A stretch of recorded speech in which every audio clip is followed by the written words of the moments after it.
नमस्कार, मैं श्रुति सिंह। स्वागत है आप सभी का इनसाइड झारखंड न्यूज के इस बुलेटिन में। चलिए जानते हैं आज की ताजा खबरों के बारे में। खबरों की शुरुआत करते हैं राजधानी रांची से। रांची के सुखदेव नगर थाना अंतर्गत राजाहता मोहल्ले में बीते 11 फरवरी को हाई कोर्ट के अधिवक्ता रविशंकर मिश्रा पर हुए फायरिंग मामले का पुलिस ने खुलासा कर दिया है। पुलिस ने इस कांड के मास्टरमाइंड व अधिवक्ता के दोस्त विक्रम अग्रवाल, उसका बिजनेस पार्टनर संजय अग्रवाल और एक अन्य रामू कुमार को गिरफ्तार किया है। पूरे मामले का खुलासा एसएसपी चंदन कुमार सिन्हा ने एक प्रेस वार्ता में किया। उन्होंने बताया कि अधिवक्ता की हत्या की साजिश कारोबारी विक्रम अग्रवाल ने रची थी। बकाया पैसा नहीं लौटाने के कारण हत्या की योजना बनाई गई थी। पुलिस ने आरोपियों के पास से 3 मोबाइल और एक खोखा जब्त किया है। एसएसपी ने बताया कि अधिवक्ता रविशंकर मिश्रा ने कारोबार के नाम पर विक्रम अग्रवाल को 10 लाख रुपए दिए थे। 10 लाख के एवज में 30 लाख सूद मांगा था। कारोबारी विक्रम 20 लाख लौटा भी चुका था। 10 लाख रुपए शेष देना बचा था कि अधिवक्ता 1 करोड़ की मांग करने लगा। इसके बाद कारोबारी विक्रम ने अपने दोस्त के साथ मिलकर हत्या की योजना बनाई और 5 लाख में हत्या करने की जिम्मेदारी शूटर को दी गई। फिर साजिश के तहत रविशंकर को विक्रम ने अपने घर बुलाया और फिर जब रविशंकर वापस लौटने लगे तभी घात लगाए बैठे शूटरों ने रवि को गोली मार दी। गोली लगने के बाद किसी तरह बचते हुए रविशंकर विक्रम के घर पहुंचे, जिसके बाद विक्रम ने रवि को अस्पताल पहुंचाया और पुलिस को भी सूचना दी।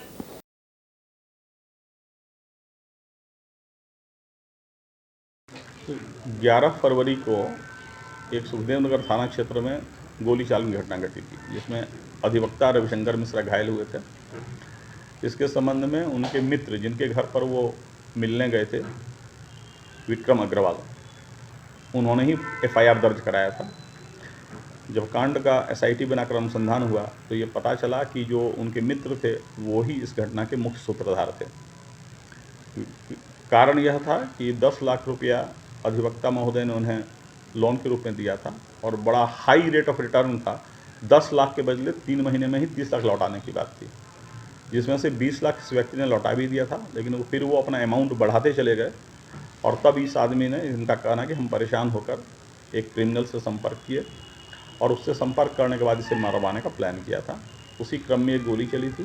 टोटल 3 गिरफ्तार हैं और इसमें जो है जिसने क्रिमिनल ऑर्गेनाइज किया था वो आदमी भी फरार है। कुल 4 आदमी को और पुलिस ढूंढ रही है। शीघ्र ही वो लोग भी सलाखों के पीछे होंगे। नहीं, पैसे का ही लेन देन मुख्य वजह है और बड़ा हाई रेट ऑफ रिटर्न है। ये भी अनुसंधान का विषय है कि किस काम में ये लोग इतना ज़्यादा पैसा रिटर्न करने की बात स्वीकार कर रहे थे और किस परिस्थिति में जो जख्मी है वह इतना ज़्यादा पैसा मांग रहा था। यह भी अनुसंधान का विषय जिस पर हम अनुसंधान कर रहे हैं। और राजधानी रांची के दूरबा क्षेत्र में स्थित जेएससीए स्टेडियम में चौथा भारत इंग्लैंड टेस्ट मैच एवं विधानसभा का सत्र आने वाले 23 फरवरी से होना है। लगभग दोनों आयोजन स्थल आसपास होने के कारण नियंत्रित भीड़ एवं किसी प्रकार की आंतरिक ट्रैफिक व्यवस्था एवं दर्शकों को कठिनाई का सामना न करना पड़े, इसे लेकर रांची जिला प्रशासन की ओर से पुख्ता इंतजाम किए गए हैं। इसे लेकर सुरक्षा की दृष्टिकोण से भी विशेष व्यवस्था की गई है। रांची के सीनियर एसपी ने बताया कि भारत और इंग्लैंड दोनों टीम का आगमन राजधानी रांची में हो चुका है। प्रैक्टिस के साथ मैच के दौरान दोनों टीमों के आने जाने के लिए पुख्ता व्यवस्था कर ली गई है। इस दौरान लगभग 1000 पुलिस की व्यवस्था की गई है। वहीं सीनियर एसपी ने बताया कि विधानसभा सत्र के दौरान सुरक्षा एवं ट्रैफिक को लेकर व्यापक व्यवस्था की गई है। भीड़ को नियंत्रित करने के लिए पर्याप्त संख्या में पुलिस बल की तैनाती की गई है। 23 फरवरी से भारत और इंग्लैंड के बीच टेस्ट मैच आरंभ हो रहा है, तो उसमें दोनों टीमें जो है वो उनका अराइवल हो गया है। तो उन टीमों के सिक्योरिटी, पायलट, स्कॉट और उनके प्रैक्टिस सेशन के दौरान आने जाने और टेस्ट मैच के दौरान आने जाने की व्यवस्था की गई है। इसके अलावा जो स्टेडियम है उसमें भी हम लोग जो है अराउंड 1000 पुलिसमैन का डेपुटेशन किए हैं, सो दैट कि हमारी फुल प्रूफ सिक्योरिटी रहे। हमारी फ्रिस्किंग बहुत टाइट रहेगी और आम जनता से अनुरोध है कि वो इसमें पुलिस का सहयोग करें और फिर वो लोग अंदर आराम से मैच को देखें। और जमशेदपुर के खास में स्थित परमाणु ऊर्जा विभाग में भवन का निर्माण कराया जा रहा है। इसमें लगे ठेका मजदूरों को ठेकेदार द्वारा न्यूनतम मजदूरी नहीं दी जा रही है। इस समस्या को लेकर झामुमो की प्रखंड कमेटी ने बुधवार को गेट के समक्ष प्रदर्शन किया और ठेकेदार पर मनमानी का आरोप लगाते हुए जमकर नारेबाजी की। विगत दिन यहां काम करने वाले ठेका मजदूरों ने पोटका विधायक संजीव सरदार के कार्यालय में जाकर ठेकेदार की शिकायत की थी। बताया था कि उन्हें न्यूनतम मजदूरी नहीं दी जाती है, साथ ही समय पर वेतन का भुगतान भी नहीं किया जाता है। सभी मजदूर ठेकेदार के शोषण से परेशान हैं। शिकायत मिलने के बाद विधायक ने झारखंड मुक्ति मोर्चा के स्थानीय नेताओं को इसकी जानकारी दी। इसके बाद झामुमो कार्यकर्ता परमाणु ऊर्जा विभाग पहुंचे और प्रदर्शन किया। नाराज कार्यकर्ताओं ने काम को भी बंद करा दिया और ठेकेदार के प्रतिनिधि को बताया कि जब तक विधायक से वार्ता नहीं होती है तब तक कार्य बंद रहेगा। इस दौरान मुख्य रूप से झामुमो के प्रखंड उपाध्यक्ष मोंटू गोप, पप्पू उपाध्याय, संतू कर्माकर और पार्टी के कार्यकर्ता व मजदूर उपस्थित थे। में इन लोगों ने गया और अपना जो आपबीती है न्यूनतम मजदूरी से लेके महिलाओं का शोषण सारा संबंधी जानकारी दिया गया। और आज हम लोग ये आए हैं कि इन लोगों का जो अंदर में जिस लक्ष्मण प्रसाद शर्मा का जो प्रतिनिधि लोग हैं उनसे आज वार्ता हो रहा है। इसका बाद जो है हम लोग कल या परसों आरडी जो है, क्योंकि ये इस प्रीमिसेस में हो रहा है, आरडी जनरल डायरेक्टर परमाणु ऊर्जा विभाग का, सेंट्रल लेवल एलईओ ऑफिस का कर्मचारी और सीपीडब्ल्यूडी का जेई और एई और इन लोगों का जो ठेकेदार का प्रतिनिधि है, इन लोग वार्ता करेंगे और जो भी निर्णय होगा उसको हम लोग पालन करवाएंगे। सबसे बड़ा प्रॉब्लम है जो केंद्र सरकार का नियम के अनुसार जो न्यूनतम मजदूरी होता है वो 504 रुपया होता है अनस्किल्ड का, सेमी स्किल्ड का 600 कुछ रुपया होता है और स्किल्ड का 700 रुपये ऐसे करके बढ़ता है। इन लोगों का आरोप है, लिखित शिकायत किया गया कि महिला मजदूरों को 300 रुपया दिया जा रहा है, पुरुष मजदूर को 350 रुपया दिया जा रहा है और जो स्किल्ड जो मिस्त्री उसको जो राजमिस्त्री बोला जाता है उनका भुगतान होता है 500 रुपया। जो ही जिसका इन लोगों ने विरोध किया, इनका यही मांग है जो भी केंद्र सरकार के द्वारा निर्धारित केंद्रीय परियोजनाओं में न्यूनतम मजदूरी राशि है और जो भी मजदूरों का कार्यस्थल में सुविधा है, सुरक्षा मानकों को लेकर, सुरक्षा उपकरणों को लेकर उनको ये उपलब्ध कराया जाए। और कल या परसों आज हम लोग डेट लेंगे, आरडी साहब रहेंगे, चूँकि उनका प्रीमिसेस में काम हो रहा है, आरडी साहब रहेंगे, रीजनल डायरेक्टर रहेंगे, एलई ऑफिस का हम लोगों ने फ़ोन किया चायबासा, वो भी बोलेंगे हम कल नहीं और समय दे के उनको भी बुलाया जा रहा है। और जो सीपीडब्ल्यूडी का एई और जेई है, असिस्टेंट इंजीनियर और जूनियर इंजीनियर, उन लोगों का मध्यस्थता में वार्ता होगा। तब तक अगर आज ये लोग काम करने दे रहे हैं, कल से हम लोग कोई भी मजदूर को यहाँ घुसने नहीं देंगे। गेट में हमारा पार्टी का कार्यकर्ता रहेगा, दोनों गेट में। किसी प्रकार का जब तक वार्ता सफल वार्ता नहीं होता है, किसी प्रकार का निर्माण कार्य करने नहीं जाएगा। यही हम लोग का माने आज का विचार है। और आदित्यपुर युवा कांग्रेस के पूर्व जिला महासचिव अमरेंद्र मिश्रा को उनके 18वें पुण्यतिथि पर कांग्रेस नेताओं ने श्रद्धांजलि अर्पित की। यहां वक्ताओं ने उनके कार्यकाल को याद करते हुए संगठन के प्रति उनके कर्तव्य निष्ठा को सराहा। मालूम हो कि अमरेंद्र मिश्रा की मृत्यु 21 फरवरी 2006 को एक सड़क दुर्घटना में हो गई थी। श्रद्धांजलि सभा में पूर्व विधायक से भाजपा नेता अरविंद सिंह ने स्वर्गीय अमरेंद्र मिश्रा को याद करते हुए कहा कि वे हमेशा सामाजिक कार्यों में बढ़ चढ़कर हिस्सा लेते थे। उनके कार्य आज भी प्रासंगिक और प्रेरणा स्रोत हैं। कांग्रेस के कार्यकारी जिला अध्यक्ष अंबुज कुमार ने कहा कि अमरेंद्र मिश्रा पार्टी के सच्चे सिपाही थे। आज उन्हीं के संघर्ष के बदौलत संगठन में सैकड़ों लोग कांग्रेस पार्टी से जुड़े और आज सरायकेला खरसावां जिला में युवाओं को सशक्त संगठन कांग्रेस पार्टी में सक्रिय है। श्रद्धांजलि सभा संचालन करते हुए लाल बाबू सरदार ने कहा कि वे आंदोलनकारी नेता थे। क्षेत्र की छोटी छोटी समस्याओं को लेकर वे युवाओं को एकजुट कर आंदोलन करने सड़कों पर उतर जाते थे। आज के परिप्रेक्ष्य में बहुत मुश्किल हो जाती है कि इतनी कंपटीशन है, सेवा भावना में सारे लोग जुड़े हैं, उसमें अपने आप को स्थापित करना, अपनी बुनियाद खड़ी करना एक बहुत बड़ी बात होती है। तो मैं तो पहले परिवार के लोगों को, उनके सारे साथियों को धन्यवाद देता हूँ किस ढंग से कार्यक्रम करते हैं। दूसरा है कि यहीं तक इसको सीमित नहीं रखिए, इस माध्यम से मैदान में एक स्पोर्ट्स करवाइए जिसमें यहाँ के बच्चों की, महिलाओं की, लोगों की भागीदारी हो। आजकल इन सारी चीज़ों की कमी हो गई। वहीं झारखंड प्रदेश महिला कांग्रेस कमेटी की प्रदेश महिला कांग्रेस अध्यक्ष गुंजन सिंह ने कहा कि केंद्र की नरेंद्र मोदी सरकार की गलत नीतियों के कारण बढ़ती महंगाई का साया हर भारतीय घरों पर गहराया हुआ है। इसका सबसे अधिक असर गृहिणियों पर पड़ रहा है। ये लगातार बढ़ती कीमतों के तूफान से जूझ रही हैं। कांग्रेस भवन में आयोजित प्रेस कॉन्फ्रेंस में उन्होंने कहा कि सब्जी से लेकर लहसुन, प्याज, आलू के दाम बढ़ गए हैं। एलपीजी सिलेंडर की कीमत बढ़कर 1050 तक पहुंच गई है। ये वृद्धि बजट पर काफी दबाव डालती है। दाल प्रोटीन का एक महत्वपूर्ण स्रोत है। इसकी कीमत में तेज वृद्धि देखी गई है। इसके दाम 180 रुपए तक पहुंच गए हैं। खाने के तेल की दर भी 220 रुपए तक चल रही है। उन्होंने कहा कि खाद्य पदार्थ, ईंधन और बुनियादी जरूरतों जैसी आवश्यक वस्तुओं की बढ़ती कीमतें आय वृद्धि को पछाड़ रही हैं। इससे गृहिणियों का बजट सिकुड़ रहा है। उन्हें कई कठिन विकल्पों का सामना करना पड़ता है। इस अवसर पर पिंकी सिंह, नीतू देवी आदि उपस्थित थी। जी, मेरे घर में भी बन रही है, आपके घर में भी बन रही है और मुझे लगता है कि देश की जो जनता है उनके कोने कोने में, उन घरों में वो सब्जी यूज हो रही है, क्योंकि ये रोज़मर्रा का है। सरसों का तेल हम रोज़मर्रा यूज करते हैं, टमाटर रोज़मर्रा यूज करते हैं, दाल चावल सब्जी तो रोटी खाना ही है। गैस सिलेंडर नहीं रहेगा तो आप खाना बनाएंगे क्या?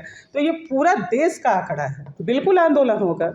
कांग्रेस हमेशा, चाहे किसानों के साथ शोषण हो, महिलाओं के साथ शोषण हो, युवाओं के साथ शोषण हो, हम देश की जनता के साथ हमेशा खड़े थे और खड़े हैं और इस पे भी हम चुप नहीं रहेंगे। आगे भी महिला कांग्रेस ने महंगाई पे हमेशा आंदोलन किया है और आगे भी हम करेंगे। देखिए, रणनीति को भी आपसे साझा किया जाएगा, क्योंकि अभी हम कष्ट में हैं।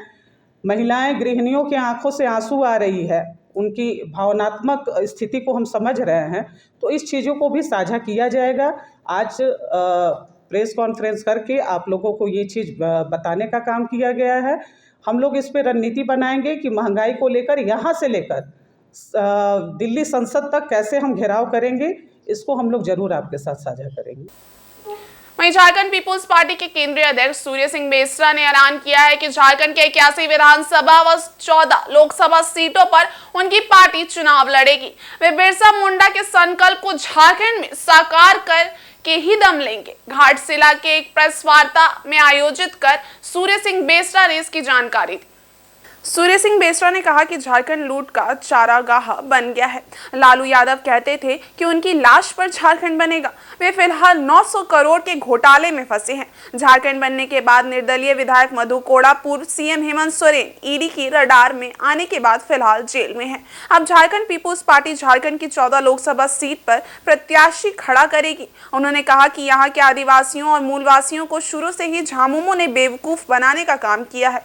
ये समझने की बात है। पूर्व मुख्यमंत्री हेमंत सोरेन पर भ्रष्टाचार का आरोप लगा है। उनके समर्थन में न्याय यात्रा निकाली जा रही है। झापीपा 81-20 सीट पर चुनाव लड़ेगी। के पर सालखन हांसदा, महावेंद्र मेहता मौजूद थे। सिलेला के बागुड़िया में हुआ, गालूडी में हुआ, कोई साजिश रचा होगा झारखंड मुक्ति मोर्चा कि सूर्य सिंह बेसरा को निहत्था कर दो और उसको मार दे कोई भी आदमी। तो फिर भी मैं साहस के साथ आज मैं उद्गार व्यक्त करना चाहता हूं। 2024 में मैंने कसम खा रहा हूं, प्रतिज्ञा ले रहा हूं। जिस तरह छात्र जीवन घाटशिला कॉलेज से निकल के मैंने उलगुलान खड़ा किया और मैंने झारखंड की आवाज़ को दिल्ली तक पहुंचा के अलग राज्य निर्माण में कुर्बान किया, एमएलए विधायक याद किया। आप झारखंड को इन भ्रष्टाचारी लोगों को ख़त्म करो। यहाँ के जनता आवाम को बताएंगे सूर्य सिंह बेसरा आज जिंदा है, विचार जिंदा है। 2024 में घाटशिला से चाहे सूर्य सिंह बेसरा उम्मीदवार होगा या उनका पार्टी का होगा, चाहे पोटका से 2024 में 14 लोकसभा में खड़ा करेंगे और 81 सीट पे। और आप वो तेवर के साथ आएंगे जो आज से 30 साल पहले मेरा तेवर था। वो 27 साल, आज 70 साल, अभी भी जुआ हूँ और ऐलान करता हूँ कि झारखंड मुक्ति मोर्चा अति किया, जो अति हुआ है उसका अंत हुआ। इसलिए विकल्प के रूप में Jharkhand people's party JPP Surya Singh Besra के नेतृत्व में फिर झारखंड अबुआ दिसुम अबुआ राज जैसा बिरसा किया वैसा बेसरा करेंगे। और सरायकेला जिले के छोटा गमरिया स्थित विद्युत पावर सब स्टेशन में सबके साथ घेराव प्रदर्शन करने वालों के विरुद्ध विद्युत विभाग ने मामला दर्ज कराया है। इन सभी पर सरकारी काम में बाधा और सरकारी संपत्ति को क्षति पहुंचाने का आरोप लगा है। बीते शनिवार 17 फरवरी को गम्हरिया के बलरामपुर निवासी राजकुमार राम की इलाज के क्रम में टीएमएच अस्पताल में मृत्यु हो गई थी। इसके बाद आक्रोशित परिजनों ने स्थानीय लोगों के साथ मिलकर पावर सब स्टेशन का घेराव कर दिया था। इसके साथ ही मुआवजा व नौकरी की मांग को लेकर 6.5 घंटे तक विद्युत आपूर्ति ठप कर दी थी, जिससे पूरे क्षेत्र में विद्युत के लिए हाहाकार मच गया था। इस दौरान विद्युत विभाग के अधिकारियों के साथ दुर्व्यवहार किया गया था। इसे लेकर विभाग ने प्रदर्शन करने वाले पवन कुमार राम, अमित कुमार राम, संदीप कुमार राम, अमित सिंह, सुनील कुमार, सुमित समेत अन्य के विरुद्ध सरकारी काम में बाधा डालने, सरकारी संपत्ति को नुकसान पहुंचाने संबंधित मामला गम्हरिया थाना में दर्ज कराया है। इस संबंध में आदित्यपुर प्रमंडल विद्युत विभाग के कार्यपालक अभियंता अनुप्रसाद ने जानकारी दी। जी, अभी 1 फरवरी को जो हमारे सब डिवीज़न 2 आदित्यपुर में जो घटना घटित हुई थी, जिसमें एक महत्वपूर्ण घटना थी, जिसमें एक व्यक्ति हमारे बिजली के तार में संपर्क में आ गए थे और 16 फरवरी को उनका देहांत हुआ, जैसे हम लोगों को सूचना प्राप्त हुई। और 17 फरवरी को उनके शव के साथ हमारे छोटा गम्हरिया पीएसएस में लोगों के द्वारा धरना प्रदर्शन किया गया और जबरन लाइन बंद करवाई गई। तो एक सरकारी कार्य में बाधा हुई और 6 घंटे के लिए विद्युत आपूर्ति पूर्णतः बंद करवा दी गई थी, जिससे एक बहुत बड़े भाग में लोगों को बहुत समस्या आई। उसमें हॉस्पिटल, बैंक, जितने भी संबंधित कार्यालय हैं, सभी को इसमें प्रभावित हुए वो सब। तो इसको देखते हुए विभाग के द्वारा सभी जो भी लोग उसमें शामिल थे, उन लोगों के विरुद्ध प्राथमिकी दर्ज कराई गई है। सरकारी कार्य में बाधा दिखाते हुए 5,20,000 रुपये की क्षति भी इसमें दर्शाई गई है। मुख्यमंत्री राज्य वृद्धा पेंशन योजना का 100% लाभ लाभुकों को देने के लिए आयोजित की जा रही पंचायत स्तरीय शिविर की सूचना पोटका विधायक संजीव सरदार को नहीं देने पर विधायक ने नाराजगी जताई है। इस संदर्भ में विधायक ने सीएम और मुख्य सचिव को पत्र लिखा है। साथ ही पूर्वी सिंहभूम जिले के उपायुक्त को इसके लिए जिम्मेदार पदाधिकारी को शो कॉज जारी करने का निर्देश दिया है। विधायक संजीव सरदार ने मुख्यमंत्री एवं मुख्य सचिव को भेजे गए पत्र में कहा है कि वृद्धा पेंशन योजना का 100% लाभ लोगों को दिया जाना है, जिसको लेकर झारखंड सरकार की ओर से निर्धारित तिथि 14 से 19 फरवरी को प्रचार प्रसार करते हुए 20 से 22 फरवरी तक पंचायत स्तर में आवेदन लेना है। उनके विधानसभा के पोटका, डुमरिया एवं जमशेदपुर प्रखंड में शिविर लगाया जाना है, लेकिन एक जनप्रतिनिधि होने के नाते उन्हें तीनों प्रखंड के पंचायतों में शिविर आयोजित करने को लेकर ना तो किसी तरह की सूचना जिला द्वारा दी गई और ना ही प्रखंड स्तर से सूचना दी गई। ये कहीं ना कहीं विधायक की उपेक्षा और अवमानना का मामला बनता है। जिले के जिम्मेदार पदाधिकारी एवं पोटका, डुमरिया एवं जमशेदपुर प्रखंड के प्रखंड विकास पदाधिकारी के गैर जिम्मेदाराना हरकत के कारण योजना का जानकारी जन जन तक नहीं पहुंच पा रही है, जो कहीं ना कहीं पदाधिकारी के कार्य के प्रति उदासीनता को दर्शाता है, जो सरकार के लिए गंभीर मामला है। इसलिए मामले में जिम्मेदार पदाधिकारी पर विधि सम्मत कार्रवाई की जानी चाहिए। के पूर्व सीएम हेमंत सोरेन जी बीचों में सरकार के बीच घोषणा किए थे कि सर्वजन पेंशन योजना अंतर्गत जो भी पुरुष हैं ST SC उनको 50 साल की उम्र में पेंशन और सभी महिलाओं को जो कैटेगरिया के पूर्ण करते हैं वैसे महिलाओं को जिनका उम्र है 50 साल उनको भी पेंशन दिया जाएगा। उसी के आधार पे जो वर्तमान सरकार हमारा चंपाई सोरेन जी के सरकार में पार्ट 2 सरकार में हमारे चंपाई सोरेन जी उसको लागू करते हुए पूरे राज्य में आज से उनको पब्लिक के बीच जाके, जनता का बीच जाके प्रचार प्रसार करना था और आज से आवेदन लेना था सभी वैसे लाभुक को, योग्यता जो रखते हैं वैसे लाभुक को। आज हमारे जिला अंतर्गत जमशेदपुर प्रखंड में भी हुआ है और पोटका में भी और विधानसभा अंतर्गत डुमरिया में भी।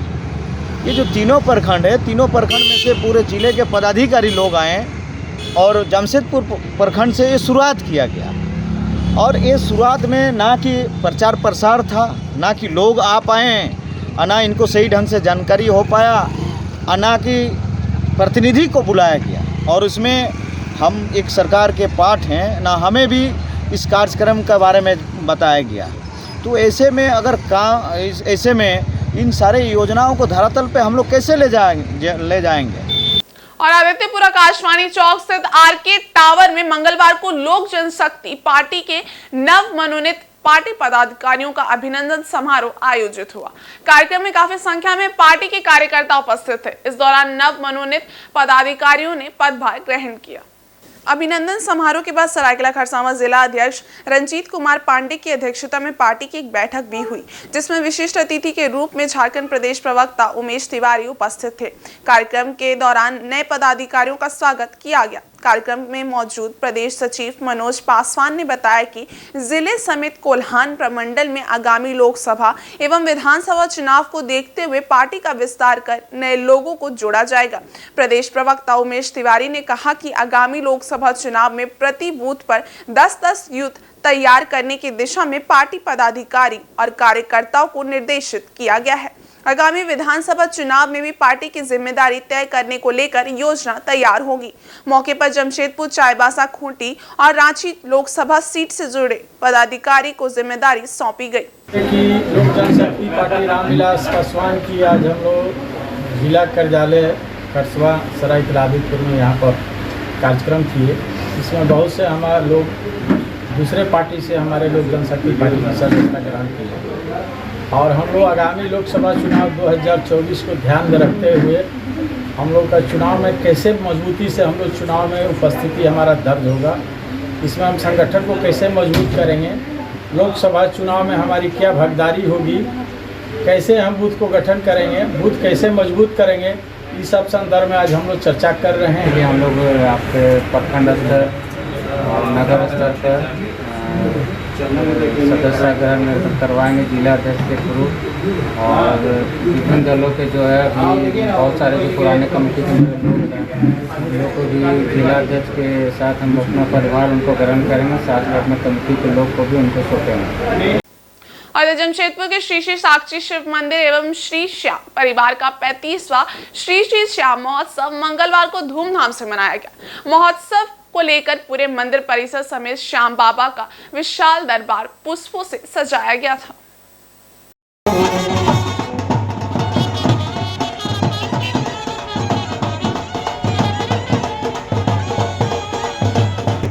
एक 301 निशान यात्रा का शुभारंभ साक्षी शिव मंदिर में पूजा अर्चना के बाद बाबा के जयकारे से हुई, जो साक्षी बाजार, डालडा लाइन, पलंग मार्केट चौक, साक्षी बिरसा मुंडा चौक से स्टेट माइल रोड से कासीडी होते हुए वापस मंदिर पहुंचकर बाबा श्याम को निशान अर्पित करने के साथ संपन्न हुई। शोभा यात्रा के दौरान जय श्री श्याम, शीश के दानी, हरि का सहारा की जय घोष पूरा मार्ग गूंजता रहा। शोभा यात्रा में सैकड़ों महिला एवं युवा की एक प्रधान में शामिल हुई। साथ ही दर्जनों भक्त निशान यात्रा के आगे साफ सफाई और श्रद्धालुओं की सेवा कर रहे थे।